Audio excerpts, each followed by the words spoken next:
اور روحانی اور تمدنی انقلاب لاتا ہے۔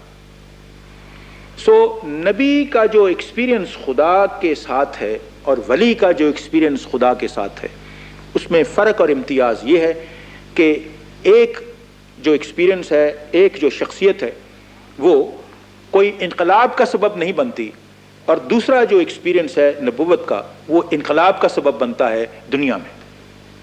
اب سوال یہ پیدا ہوتا ہے کہ اقبال کے ہاں یہ جو جس سورس سے نبی آگاہی حاصل کرتا ہے، یا جس سورس سے ولی یا صوفی آگاہی حاصل کرتا ہے، یا بقول اقبال عرفہ شاعری بھی، بلند تر شاعری جس کو ہائر پوئٹری کہتے ہیں، اس کو بھی آگاہی حاصل ہوتی ہے، وہ ذریعہ کون سا ہے؟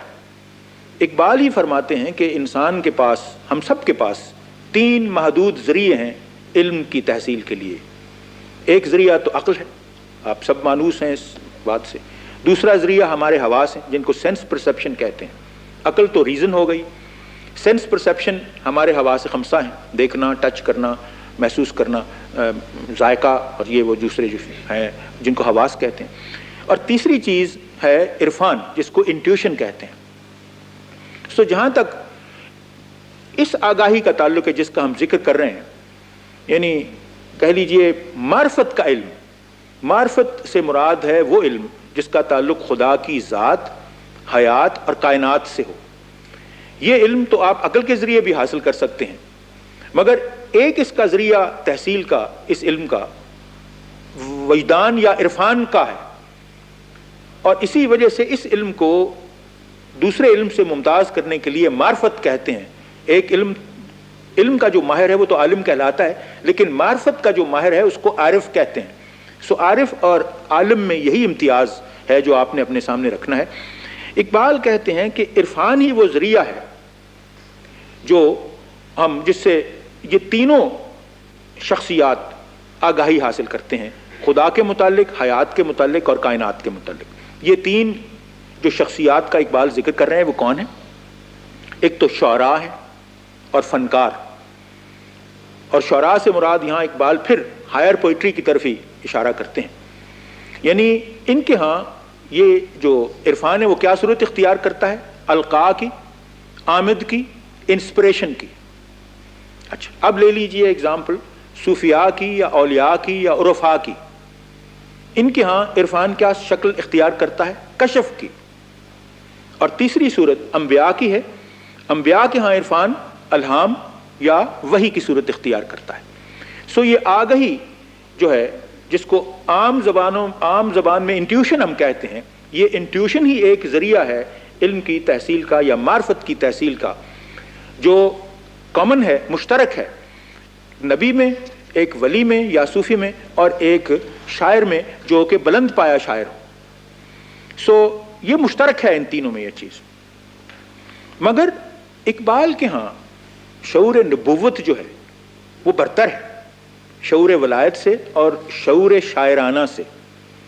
اقبال کے نزدیک 3 کانشسنیسز ہو گئیں۔ ایک تو پروفیٹک کانشسنس ہو گئی، ایک ہو گئی مسٹک کانشسنس، ایک ہو گئی پوئٹک کانشسنس۔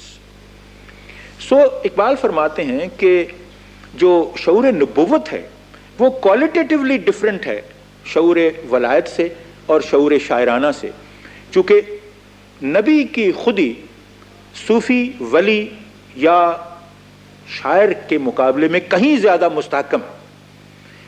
کرائیٹیرین جو ان میں ہے وہ خودی کا کرائیٹیرین ہے۔ مطلب یہ ہے کہ خداوند تعالیٰ جس وقت اپنا پیغام انسانوں کو بھیجنا چاہتا ہے تو اس وقت وہ محض کسی ایک کو متعین اس کے لیے نہیں کر دیتا، بلکہ اس کے لیے بھی وہ ایک ایسی خودی کی تلاش کرتا ہے جو اس پیغام کو اس کا متحمل ہو سکے، اس پیغام کو اٹھانے کے لیے اور دوسرے لوگوں تک یا انسانوں تک پہنچانے کے لیے۔ اسی وجہ سے جو پروفیٹک کانشسنس ہے اس کی سپریورٹی ہے، یعنی مقابلتاً مسٹک کانشسنس کے اور پوئٹک کانشسنس کے۔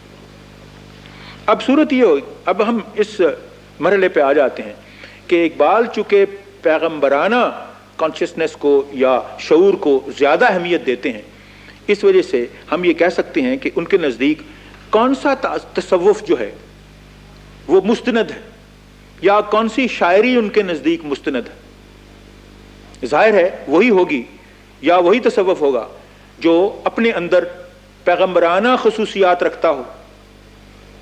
یعنی اقبال کو بھی پیغامبر خودی کہتے ہیں اس بنا پر کہ اس کا جو کلام ہے، اس کا جو فکر ہے، اس میں پروفیٹک کوالٹیز ہیں. سو اقبال کیا چاہتے ہیں کہ بلند شاعری میں بھی اور تصوف میں بھی وہی پیغمبرانہ شان جو ہے وہ آئے تو وہ تو صحیح اور مستند ہے، کیونکہ اس کے ذریعے سے، ایسی شاعری کے ذریعے سے یا ایسے تصوف کے ذریعے سے انقلاب لایا جا سکتا ہے انسانیت میں، جس طرح کے پیغمبر یا نبی انقلاب لاتے ہیں.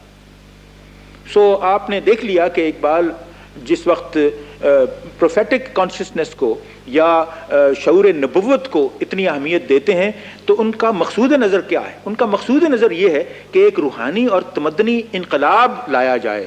کیا آپ کا تصوف، کیا آپ کی شاعری، کیا آپ کے تصوف یا شاعری میں ایسی صلاحیت ہے کہ وہ انسانوں میں ایک روحانی یا تمدنی انقلاب لا سکے؟ اگر وہ لا سکتی ہے تو ایسی شاعری یا ایسا تصوف جو ہے وہ ان قوتوں سے مزین ہے جو پیغمبرانہ ہے، چونکہ یہ وہ ساری قوتیں ہیں جو شعور نبوت میں پائی جاتی ہیں، چونکہ نبوت کا ہی شعور ہے جو خدا سے اتصال کر کے اس سے واپس لوٹتا ہے اور انسانوں میں ایک انقلاب برپا کرتا ہے. سو اب ہم آ جاتے ہیں کہ اس مسئلے کی طرف کہ اقبال کے نزدیک مسلمانوں کی انفرادی اور اجتماعی خودی کے زوال اور انحطاط کا باعث کیا چیزیں تھیں. اقبال کہتے ہیں کہ 3 چیزیں ہیں جو مسلمانوں کی انفرادی اور اجتماعی خودی کے انحطاط کا باعث بنی. وہ کون سی 3 باتیں ہیں جن کا وہ ذکر کرتے ہیں؟ ایک تو ہے مطلق العنان سلطانیت، یعنی سلاطین کی مطلق العنانیت. دوسرا ہے علماء کی قدامت پسندی اور تقلید پسندی. اور تیسری چیز صوفیاء کی بے عملی. اقبال سمجھتے ہیں کہ ہمارا جو معاشرے کا زوال یا انحطاط ہے وہ ان 3 چیزوں کی وجہ سے آیا ہے. سو یہ آپ کے سامنے بحث، خیر جس وقت آپ سوال کریں گے تو اس دوران بھی یہ بحث کی جا سکتی ہے. تو یہ آپ اپنے سامنے رکھیے بات کہ سلاطین کی مطلق العنانیت کے نتیجے میں بقول اقبال مسلمانوں کا سیاسی زوال آیا، علماء کی قدامت پسندی اور تقلید پسندی کے سبب علمی، فکری اور تمدنی زوال آیا، اور صوفیاء کی بے عملی کے سبب غیر اسلامی نظریات کو فروغ حاصل ہوا، جس کے نتیجے میں روحانی زوال آیا اور اس کے ساتھ ہی مسلمان عمل و حرکت ہی سے عاری ہو گئے. سو اب یہ 3 چیزیں آپ اپنے سامنے رکھیں تو میں آپ کو یہ واضح کر دینا چاہتا ہوں یہاں پہ کہ جہاں تک مسلمانوں کے علمی، فکری اور تمدنی احیاء کی ضرورت ہے وہ تو بعض گزشتہ لیکچروں پہ میں نے اس کا ذکر پہلے کر دیا ہوا ہے، اور جہاں تک ان کے سیاسی احیاء کا ذکر ہے وہ ایک آئندہ لیکچر ہے جس میں موضوع ہے خودی اور مسلم ریاست کا تصور، اس میں زیر بحث لایا جائے گا. آج کا جو لیکچر ہے اس میں یہ امر زیر بحث لایا جا رہا ہے کہ اقبال کس قسم کے تصوف کے احیاء کے خواہش مند تھے، نیز جس نئے مسلم معاشرے کا خواب انہوں نے دیکھا تھا اس میں وہ صوفی، ولی، فقیر یا درویش سے کیا توقع رکھتے تھے. آج تو ہم اپنی بحث کو صرف اسی مسئلے تک محدود رکھیں گے. سو اب آئیے پہلے سب سے کوشش کریں یہ سمجھنے کی کہ تصوف کی تعریف کیا ہے. جب ہم لفظ یا اصطلاح تصوف استعمال کرتے ہیں تو اس سے ہماری کیا مراد ہوتی ہے. تصوف اور ولایت کو میں ایک ہی معنوں میں یہاں استعمال کر رہا ہوں. سو جہاں تک فلاسفہ، مسلم فلاسفہ کا تعلق ہے، وہ کہتے ہیں کہ خدا اور کائنات اور حیات کے متعلق کشف سے حاصل کردہ جو علم ہے اس کو تصوف کہتے ہیں. صوفی سے مراد کیا ہے؟ سالک. سالک کے معنی کیا ہوتے ہیں؟ وے فیرر یعنی راہگیر. سالک سے مراد وے فیئرر کے ہیں جو کسی راستے پر جا رہا ہے۔ سلوک سے کیا مراد ہے؟ معرفت حاصل کرنے کے لیے تگ و دو، خواہش کہ میں معرفت حاصل کروں، یعنی وہ علم حاصل کروں جس کا تعلق خدا کی ذات، حیات اور کائنات سے ہے۔ اور تیسری چیز جو اس اسٹیج پہ سمجھنے کی ضرورت ہے جس کی، وہ ہے مسلک۔ یہ تینوں اصطلاحیں جو ہیں، سالک، سلوک اور مسلک، مسلک کے معنی وہ رستہ، وہ طریقہ جو اختیار کیا جائے سلوک کی تحصیل کے لیے۔ سالک سلوک کی تحصیل کے لیے کوئی نہ کوئی مسلک اختیار کرتا ہے۔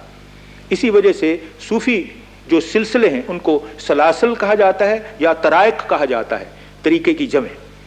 لیکن ایک بات جو جاننے کے لیے بڑی ضروری ہے وہ یہ ہے کہ اسلام کے ابتدائی دور میں مسلم صوفیاء کے نزدیک تصوف کا منبع قرآن مجید تھا، احادیث نبوی تھیں اور تعلیمات اسلامی تھی۔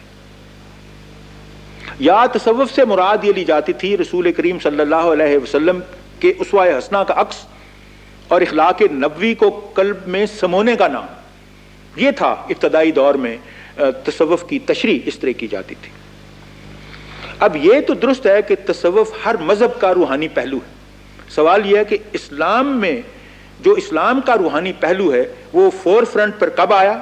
یہ اس وقت آیا، اور یہ تاریخ اسلامی کا وہ دور ہے، بالخصوص یہ اموی خلافت کا خاتمہ اور عباسی خلافت کی ابتدا جس وقت ہوئی ہے، یہ کہہ لیجئے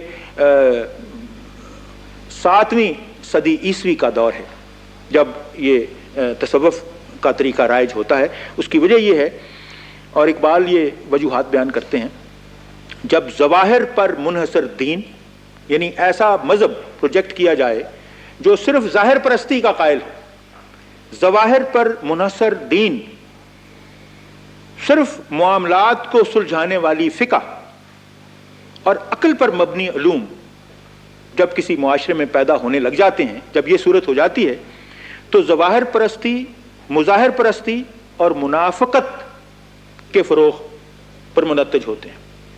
جب بھی کسی معاشرے پر ایسا مذہب کی ایسی تعبیر کی جائے جو کہ ظواہر پرستی ہو، ظاہر پرستی ہو، یا فقہ کو صرف اسی مسئلے کے لیے یا اسی مقصد کے لیے استعمال کیا جائے جس میں معلومات جو صرف معاملات کو ہی سلجھائے، اور علم اس کو کہا جائے جو عقل سے حاصل کیا جائے، تو وہاں صورت یہ پیدا ہو جاتی ہے کہ ظواہر پرستی، مظاہر پرستی اور منافقت، اور انسان عشق کے جذبے سے عاری ہو جاتا ہے۔ اور جب انسان یا کسی معاشرے میں عشق کا جذبہ جو ہے وہ ناپید ہو جائے تو تصوف جو ہے وہ اس کی طرف لوگوں کی طبیعت جاتی ہے، اس کی طرف رجحان ہوتا ہے۔ تو یہ وہ منزل تھی ہماری تاریخ میں جب تصوف کا وجود مسلم معاشرے میں آیا۔ مگر اس کے ساتھ ہی یہ بھی خیال رہے کہ ابتدا میں تصوف کی بنیاد زہد اور تقویٰ تھی۔ رفتہ رفتہ صوفیاء اسلام ساری دنیا میں پھیل گئے، اور جس طرح میں نے ابھی عرض کیا تھا کہ یہ ہم میں سے اکثریت ہمارے جو آباء و اجداد ہیں وہ صوفیاء اسلام ہی کی جو ان کی توجہ ہے یا جو ان کا فیض ہے اس کی وجہ سے دائرہ اسلام میں داخل ہوئے۔ ہم سب کے بزرگ انہی کے سبب دائرہ اسلام میں داخل ہوئے۔ جو تبلیغ اسلام کے سلسلے میں ان صوفیاء کرام کی خدمات ہیں ان کو نظر انداز نہیں کیا جا سکتا۔ لیکن اب بعد کا دور آتا ہے، اور بالخصوص میں 15ویں 16ویں صدیوں کی طرف آتا ہوں، اور بر صغیر کے ساتھ بر صغیر کے مسائل پر آپ کی توجہ مبذول کرتا ہوں۔ تصوف اپنے بعد کی سٹیجز میں اس پر غیر اسلامی جو اثرات ہیں وہ کون کون سے پڑے، یہ ایک لمبی اور طویل بحث ہے۔ میں صرف اشارتاً آپ کو بتاؤں گا کہ یہ وہ عناصر تھے جو غیر اسلامی تھے جن کا اثر اسلامی تصوف پر پڑا، اور انہوں نے اسلامی تصوف کا رنگ پھیر دیا، اس کا رنگ بدل دیا۔ یہ غیر اسلامی جو عناصر تھے یہ کیا تھے؟ مسیحی رہبانیت جس کو کرسچن موناسٹسزم کہتے ہیں، دوسرا نو افلاطونیت جس کو نیو پلیٹونزم کہتے ہیں. تیسری چیز ہندو فلسفہ ویدانت. ہندو فلسفہ ویدانت جو ہے وہ حیات اور کائنات کو مایا سمجھتا ہے. مایا سے مراد فریب ادراک کہ یہ آپ کے عقل کا دھوکہ ہے, اس کی حقیقت میں وجود نہیں ہے. یہ بجائے خود ایک حیات گریز تصور ہے کہ آپ ساری کائنات کو جو آپ کے سامنے ہے, آپ کی جو حقیقت ہے اس کو یہ سمجھنا کہ یہ عقل کا دھوکہ ہے, اس کا تو حقیقت میں وجود ہی نہیں ہے. تو یہ بھی یعنی اثر اس کا بھی تصوف اسلامی پر پڑا. پھر بدھ مت, اور سب سے آخر میں فلسفہ ایران جس کو فلسفہ اشراق کہا جاتا ہے. اس کو مانویت بھی کہتے ہیں یا جس کو مانیکینزم کہتے ہیں. یہ مانی ایک زرتشت کے بعد پرانے ایران میں ایک پیغمبر ہو گزرا ہے جس سے مانیکینزم کی تحریک رائج ہوئی. یہ سمجھتا تھا کہ عورت جو ہے وہ شیطان کا سمبل ہے, اور لہٰذا مانیکینزم ہی سے وہ شروع ہوئی تحریک جس کو کہتے ہیں ہندو کلچر میں برہمچاری کی تحریک, کہ سیگریگیشن ہو ٹوٹل, اور ان جو راہب ہیں وہ شادی نہ کریں اور ان کا کوئی تعلق جو ہے وہ عورت سے نہ ہو. یہ مانیکینزم ہی کی تحریک ہے جو مختلف تمدنوں پر اثر انداز ہوئی, عیسائیت پر بھی اثر انداز ہوئی, ہندوازم پر بھی اثر انداز ہوئی, اور یہ ایک صورت تھی جس کا تصوف پر بھی اثر پڑا. سو یہ مختلف وہ عناصر ہیں جنہوں نے تصوف اسلامی کی اصل شکل اس کو بدل دیا. اور پھر کیا ہوا, اس کے تحت جو تصوف تھا اس نے کیا شکل اختیار کی, وہ وحدت وجود کی شکل اختیار کی. یعنی خالصتاً اسلامی تصوف نے وحدت وجود کی شکل اختیار کی اور توحید کا وجودی تصور پیش کیا. اب اس مرحلے پر میں مختصراً آپ کو یہ واضح کرنا چاہتا ہوں کہ وجودی جو تصور ہے توحید کا وہ کیا ہے. وحدت وجود سے مراد یہ ہے کہ ہر چیز میں خدا ہے. ان کا نعرہ تھا ہما اوست, سب کچھ خدا ہے. ایک میں بھی خدا ہے, دو میں بھی خدا ہے, تین میں بھی خدا ہے, اور کثرت میں بھی خدا ہے. یعنی اس تصور سے کفر اور ایمان کی تمیز مٹ جاتی ہے. عاشق و معشوق ایک, معبود اور جو عبادت کرنے والا ہے اور جس کی عبادت کی جائے وہ بھی ایک, اور خالق و مخلوق ایک. تو یہ تصور تھا.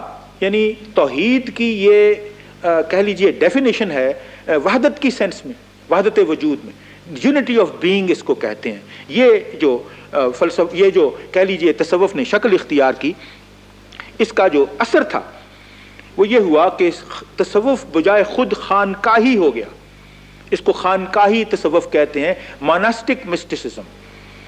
اس نے یہی صورت اختیار کی کہ بھئی میرا تو اس میں میری نگاہ میں تو کوئی فرق نہیں کافر میں اور ایمان رکھنے والے میں, چونکہ خالق و مخلوق ایک ہیں. جس طرح کافر میں خدا ہے اسی طرح مومن میں بھی خدا ہے, لہٰذا ان میں کوئی کافر و مومن کی تمیز کوئی نہیں ہے. اب صورت یہ ہے کہ اس تصوف میں جو سکم تھا, جو نظریاتی سکم ایک اعتبار سے کہہ لیجئے, وہ یہ تھی کہ اگر خالق و مخلوق ایک ہیں اور عبد اور معبود ایک ہیں تو پھر, اور عاشق و معشوق ایک ہیں, پھر نہ عشق ممکن ہے نہ عبادت ممکن. پھر تو ہے ہی ایک, تو پھر کون کس کی عبادت کرے گا. اور اگر اختیار کا خاتمہ ہے اور آپ کا مقصود نظر فنا ہے, اللہ تعالیٰ کی ذات میں اپنے آپ کو مستغرق کر کے غائب کر دینا ہے, تو پھر اختیار کا خاتمہ. اور اگر مخلوقات ہی جبر کی تابع ہو گئی, اگر اختیار نہ رہا, اگر میں اختیار میرا نہیں ہے کہ میں گناہ اور ثواب میں تمیز کر سکوں, نیک و بد کی تمیز کر سکوں, میں سب کچھ جو کچھ مجھ سے ہوتا ہے خدا کی طرف سے ہی سرزد ہوتا ہے, تو پھر جبر ہی اگر میں جبر ہی کے تابع ہوں تو اس پہ خیر و شر کا خاتمہ, اور خیر و شر کا خاتمہ ہے تو جزا و سزا کا خاتمہ. تو یہ تھا اس فلسفے میں یا اس تصوف کی یہ جو شکل ہے اس میں یہ نقصان تھا. نتیجہ یہ ہوا کہ ملا بدایونی جو کنٹمپرری تھے شہنشاہ اکبر کے, وہ اپنی کتاب منتخب التواریخ میں یہ لکھتے ہیں کہ اکبر کے زمانے میں صوفیاء میں سے بیشتر نے اتباع سنت چھوڑ دیا تھا اور شریعت کی پابندی ضروری نہ سمجھتے تھے. سو یہ دیکھ لیجئے کہ یہ تصوف نے بالآخر کیا صورت اختیار کی. اسی صورت اختیار کرنے کے بعد جو وحدت وجود کا تصور ہے یا توحید کا وجودی تصور ہے، اسی کے رد عمل کے طور پر توحید کا شہودی تصور وجود میں آیا، اور صوفیاء کے ایک اور فرقے کی طرف ہم جاتے ہیں جن کا تصور جو ہے وہ وحدت شہود کا تصور ہے۔ یہ اس کے جو بانی تھے اس فکر کے صوفیاء کرام میں، وہ حضرت شیخ احمد سرہندی تھے، جن کو مجدد الافسانی بھی کہا جاتا ہے۔ تو انہوں نے وحدت شہود کا تصور پیش کیا اور کوشش کی کہ جو اسلامی تصوف اوریجنل ہے اس کو ہندوستان میں یا بر صغیر میں رائج کیا جائے۔ تو یہ تصور کیا تھا؟ ان کا نعرہ تھا ہما از اوست، ہما اوست نہیں، ہما از اوست، سب کچھ خدا کی طرف سے ہے، خالق و مخلوق ایک نہیں ہے، وہ ایک نہیں ہو سکتے، عبد و معبود ایک نہیں ہو سکتے، وہ علیحدہ علیحدہ ہے۔ سو خدا کی شخصیت بطور خالق مخلوقات اور کائنات سے الگ ہے، اسی طرح خدا بحیثیت معبود کے عبد سے الگ ہے، تبھی تو عبادت کا امکان ہے، نہیں تو اگر عبد و معبود ایک ہو گئے تو پھر عبادت کون کس کی کرے گا؟ سو یہ طریقہ جو تھا یہ رائج ہوا، اور اس بر صغیر میں بالخصوص نقش بندیہ مجددیہ سلسلہ جو تھا صوفیاء کا یا اولیاء کا، وہ رائج ہوا، اور وہ رائج اسی لیے ہوا چونکہ وحدت وجود کا جو تصور تھا اس میں یہ خامیاں تھیں جو میں نے آپ کے سامنے پیش کی ہیں۔ تو اب یہ بات میں آپ کے سامنے واضح کرنا چاہتا ہوں کہ اقبال چونکہ پیغامبر خودی تھے، اس وجہ سے وہ وجودی تصوف کے مخالف تھے، وہ وجودی تصوف کو اسلامی تصوف نہیں سمجھتے تھے، وہ وصال کی بجائے فراق پر زور دیتے تھے اور فنا کی بجائے بقا پر۔ سو اقبال کے ہاں یہ سوال پیدا ہو جاتا ہے کہ کون سا تصوف ہے جس کو اقبال ماتوب قرار دیتے ہیں، جس کو وہ غیر اسلامی سمجھتے ہیں، اور کون سا تصوف ہے جس کو وہ اسلامی سمجھتے ہیں۔ تو اس ضمن میں پہلے تو میں آپ کے سامنے بیان کرنا چاہتا ہوں کہ صوفی کے ساتھ خودی کی اہمیت کیا ہے۔ اس ضمن میں اقبال کے نزدیک منصور حلاج نے جب انا الحق کہا تو یہ کہہ کر خودی کی ماہیت کو حق قرار دیا تھا اس نے بقول اقبال، لیکن اسے مصلوب کیا گیا، اسے سولی پر چڑھایا گیا یا صلیب پر چڑھایا گیا۔ مصلوب سے مراد یہ ہے جس کو صلیب پر چڑھایا جائے۔ حضرت عیسیٰ کو بھی مصلوب کرنے کی کوشش کی گئی تھی۔ تو اسے مصلوب کیوں کیا گیا؟ کیونکہ وہ حق کے ساتھ انا بھی کہتا تھا، میں حق ہوں، اور حق کے ساتھ انا کا احساس ایک ناقابل تعزیر جرم قرار دیا گیا۔ مگر اقبال اس کو کس انداز میں پیش کرتے ہیں؟ اپنے اشعار میں فرماتے ہیں فردوس میں رومی سے یہ کہتا تھا سنائی، مشرق میں ابھی تک ہے وہی کاسا وہی آش۔ حلاج کی لیکن یہ روایت ہے کہ آخر ایک مرد قلندر نے کیا راز خودی فاش۔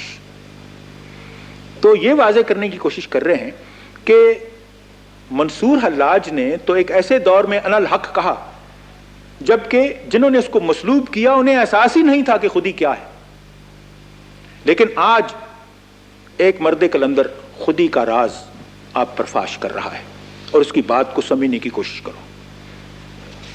تو اب سوال یہ پیدا ہوتا ہے کہ جب تصوف میں اقبال پیغمبرانہ خصوصیات دیکھنا چاہتے ہیں تو اس سے وہ کیا مراد لیتے ہیں؟ وہ یہ مراد لیتے ہیں کہ جب تک آپ کا عشق جو ہے، صوفی کا تعلق ہمیشہ عشق کے ساتھ ہی ہوتا ہے، ولی کا تعلق عشق کے ساتھ ہی ہوتا ہے، تو اقبال کہتے ہیں کہ جب تک عشق خلاق اور فعال نہیں، خلاق سے اقبال کی کیا مراد ہے؟ کریٹو، اور فعال سے ڈائنامک۔ اقبال کے ہاں عشق کا تصور جو ہے وہ کریٹو اور ڈائنامک ہے۔ وہ سمجھتے ہیں کہ جب تک عشق جو ہے وہ خلاق نہیں، وہ کریٹو نہیں، وہ فعال نہیں، وہ ڈائنامک نہیں، تو پھر وہ تصوف جو ہے وہ تصوف اسلامی نہیں، وہ خانقاہی تصوف ہے، چونکہ وہ جو خصوصیات شعور نبوت ہیں ان سے آ رہی ہے، اور اسی ضمن میں اقبال فرماتے ہیں کہ جب کوئی تصوف خصوصیات شعور نبوت سے عاری ہو تو وہ موت کے مترادف ہے۔ یہ اشعار ذرا ملاحظہ کریں، کہتے ہیں خودگیری و خودداری و گلبانگ انالحق، آزاد ہو سالک، تو ہیں یہ اس کے مقامات کہ جب مسلم معاشرہ آزاد تھا تو منظور اللہ جیسا شخص اٹھ کے کہہ سکتا تھا کہ انالحق، کیونکہ اس زمانے میں انفرادی خودی جو تھی وہ خودگیر بھی تھا، خوددار بھی تھا، اس لیے اس نے کہہ دیا انالحق۔ محکوم ہو سالک، تو یہی اس کا ہماوست خود مردہ و خود مرکد و خود مرگ مفاجات۔ لیکن جب محکومی کا دور آتا ہے، جب زوال، تنزل اور انحطاط کا دور آتا ہے، تو آپ خود ہی ایسا فلسفہ تصوف میں پیش کرتے ہو جو ایکچولی مزار ہے، مرکد ہے، موت ہے، انحطاط ہے۔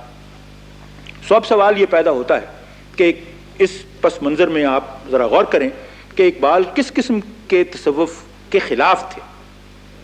میں آپ کے سامنے بیان کرتا ہوں۔ نمبر 1، جو انسانوں سے قطع تعلق کر کے خلوت نشینی کی تلقین کرے، زندگی اور فطرت کو غیر حقیقی سمجھے اور حیات سے فرار کی راہ اختیار کرے، اس تصوف کے اقبال خلاف۔ جو سکر، محویت اور بے خودی کی کیفیت پیدا کرے، جس کا نصب العین وصال یا فنا ہو، اور جو حیات افزائی کے بجائے حیات سوزی کی طرف لے جائے، جو احکام شریعت کو ثانوی حیثیت دے، جو موجودات اور نفس انسانی کو باطل قرار دے، جو جبر کا قائل ہو، خیر و شر کا امتیاز مٹا کر انسان کو اخلاقی تعطیل دے دے، جو کفر اور ایمان کا فرق مٹا دے، جو سکون پرستی اور قناعت کوشی کی تلقین کرے، یہ سب اس تصوف کے خواص ہیں جن کو اقبال معطوف سمجھتے ہیں۔ مگر نئے مسلم معاشرے میں وہ کس قسم کے تصوف کو فروغ دینا چاہتے تھے؟ وہی تصوف جس میں شعور نبوت والی خصوصیات ہوں۔ وہ کون سا تصوف ہے جس کو وہ اسلامی سمجھتے تھے؟ جو قرآنی تصور توحید پر ایمان رکھے اور شریعت اسلام کا پابند ہو، جو وصال کی بجائے فراق اور فنا کی بجائے بقا کی تحصیل کے لیے کوشاں رہے، جس کا عشق خلاق اور فعال ہو، جو انسان کو صاحب اختیار سمجھے، جو موجود کی حقیقت کو تسلیم کرے اور اس کی اصلاح کو جاری رکھے، جو صحو اور مسلسل بیداری کی کیفیت طاری کرے، جو خلوت یا خانقاہ نشینی اور رہبانیت کا مخالف۔ اس پس منظر میں اگر آپ دیکھیں تو واضح ہو جاتا ہے کہ اقبال چاہتے تھے کہ درویشی کا رنگ بدل جائے، یعنی درویش صرف خلوت گزیں ہی نہ ہو بلکہ خارجی اور باطنی فطرت کا رمز آشنا اور فکر و نظر میں انقلاب پیدا کرنے والا ہو، یعنی وہ مشاہدہ فطرت بھی کرے اور اصلاح ملت بھی کرے۔ بقول اقبال، جس درویش کا ملت اسلامیہ کے زوال یا اس کی تباہ حالی سے کوئی واسطہ نہ ہو، اور جو اپنی بصیرت سے ملت اسلامیہ کو درپیش مسائل کا حل پیش نہ کر سکے، اقبال کے نزدیک وہ درویش نہیں، وہ رشی ہے، وہ راہب ہے۔ ان کی نگاہ میں درویشی وہی ہے جو انقلاب آفرین ہو، جو درویشی انقلاب آفرین نہیں وہ کسی کام کی نہیں۔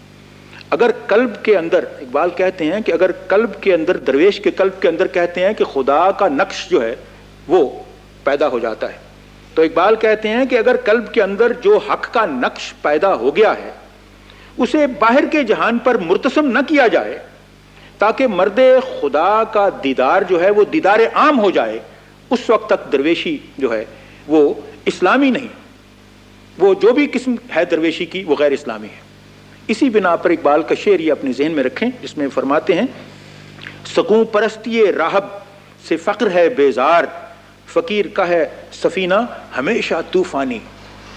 یعنی وہ درویش کو بھی اسی ہیجان کی کیفیت میں رکھنا چاہتے ہیں یا دیکھنا چاہتے ہیں جس کیفیت میں وہ اپنے انسان کو دیکھنا چاہتے ہیں، پیچ و تاب کی کیفیت میں، تاکہ وہ خلاق ہو، اس کا عشق جو ہے وہ بھی اصلاح ملت کے لیے صرف ہو، نہ کہ وہ ملت سے کنارہ کشی اختیار کر کے اپنے آپ کو علیحدہ کر لیں.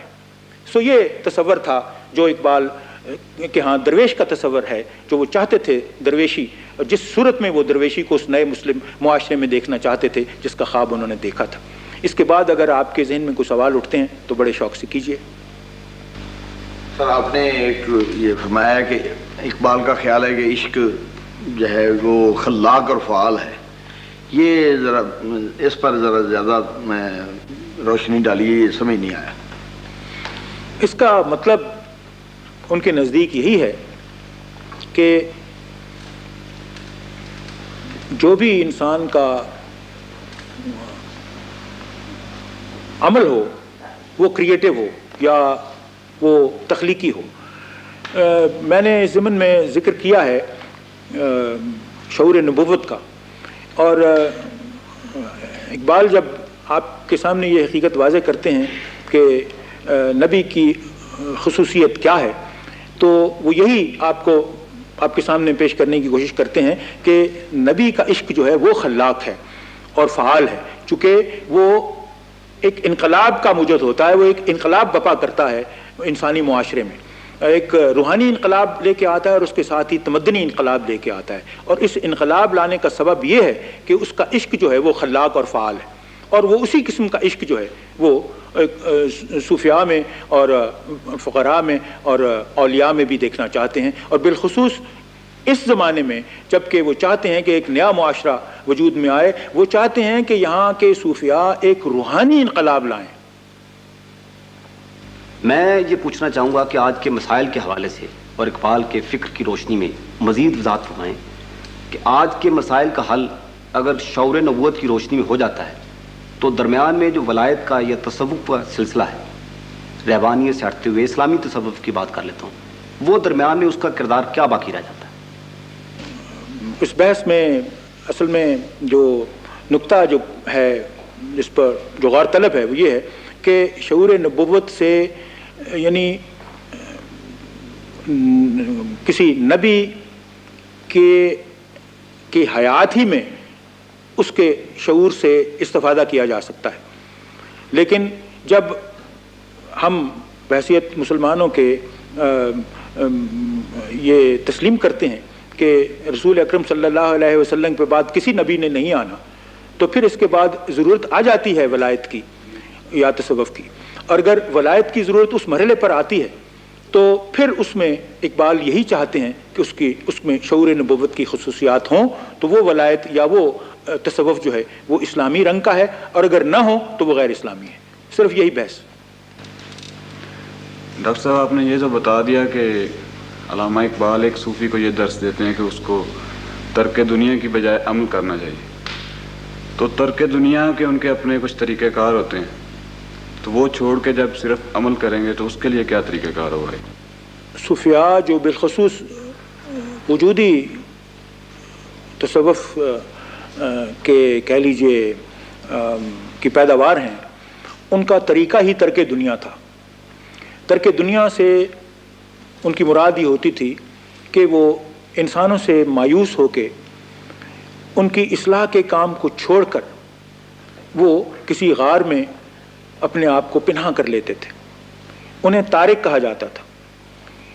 یہی جو وجودی صوفیاء ہیں، ان میں سے ایک فرقہ ایسا بھی پیدا ہوا جو اس اصول کا قائل تھا کہ جس کو انگریزی زبان میں کہتے ہیں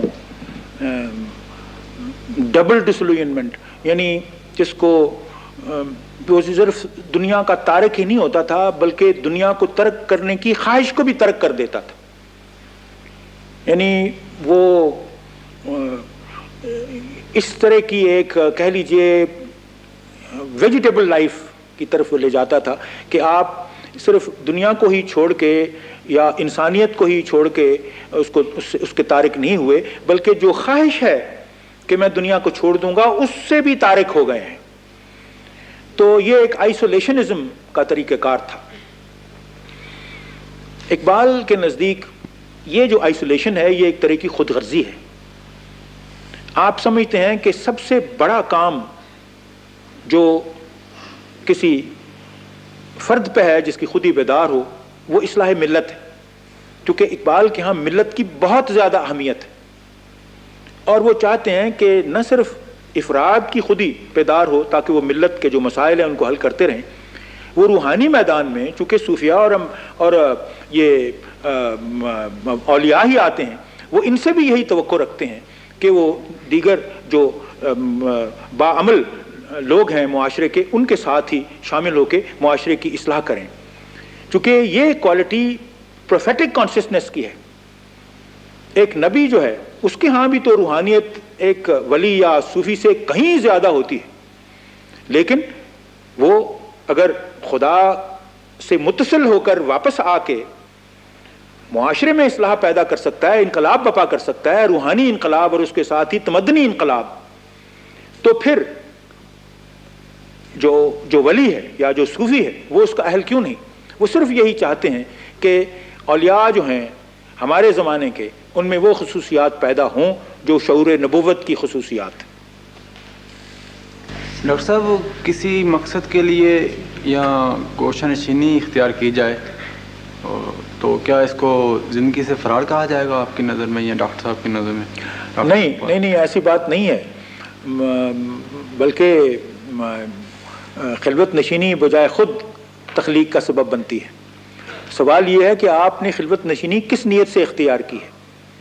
خلوت نشینی اگر آپ نے اسی نیت سے اختیار کی ہے کہ آپ خلاق ہیں تو پھر اس خلوت نشینی کو خلوت نشینی نہیں کہا جا سکتا۔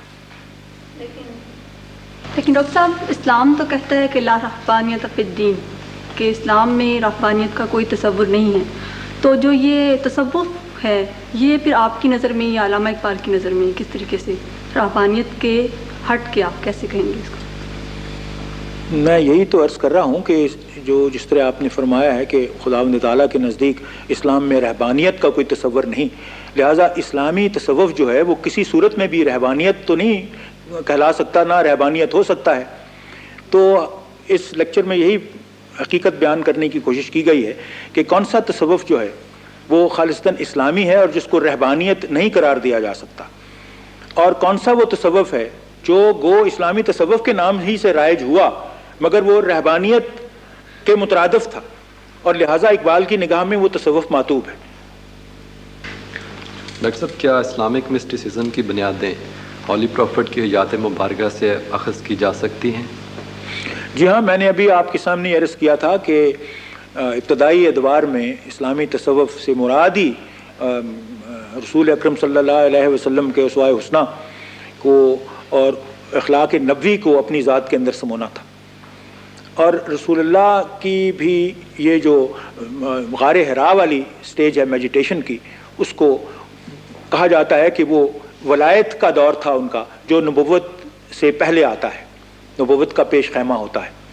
تو اس ضمن میں بھی اکثر اسلامی تصوف میں ان کے حضور کے غار حرا میں بیٹھنا جو ہے اس کو اسی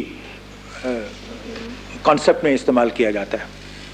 ڈاکٹر صاحب، آپ نے اسلامی تصوف کے حوالے سے بھی فرمایا کہ جب عشق کا جذبہ ناپید ہو جائے تو لوگوں کا جو رجحان ہے وہ تصوف کی طرف ہو جاتا ہے۔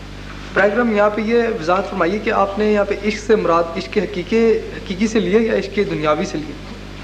اس سے مراد دراصل یہ جو امتیاز ہے عشق حقیقی اور عشق مجازی، یہ امتیاز جو ہے یہ کوئی واضح امتیاز نہیں ہے۔ کیا اگر میں اپنی ملت سے محبت کرتا ہوں، میں اپنی قوم سے محبت کرتا ہوں، اپنے وطن سے محبت کرتا ہوں، تو کیا آپ اس کو عشق حقیقی کہیں گے یا عشق مجازی کہیں گے؟ یہ بھی عشق مجازی ہی کی ایک قسم ہے۔ تو مطلب یہ ہے کہ یہاں عشق سے مراد عشق ہے، اور اس کو ہم تقسیم نہیں کر سکتے کہ اس کا مجازی پہلو کون سا ہے اور اس کا حقیقی پہلو کون سا ہے۔ حقیقی پہلو تو ایک اعتبار سے صرف عشق الہی ہی ہے۔ تو اسی کی ایک مثال آپ کو رابعہ بصری کے ہاں ملے گی۔ رابعہ بصری کے متعلق یہ مشہور ہے کہ وہ ایک دن بازار میں پھر رہی تھیں، کیونکہ وہ بھی بہت بڑی صوفی تھیں اپنے زمانے کی، تو ایک ہاتھ میں انہوں نے آگ کا وہ پکڑا ہوا تھا، وہ لکڑی کی پکڑی ہوئی تھی جس کو آگ لگی ہوئی تھی آگے، اور ایک ہاتھ میں پانی کا کٹورا تھا۔ تو کسی راہگیر نے ان سے پوچھا کہ اے رابعہ، یہ تو کیا چیزیں لے کے بازار میں گھوم رہی ہے؟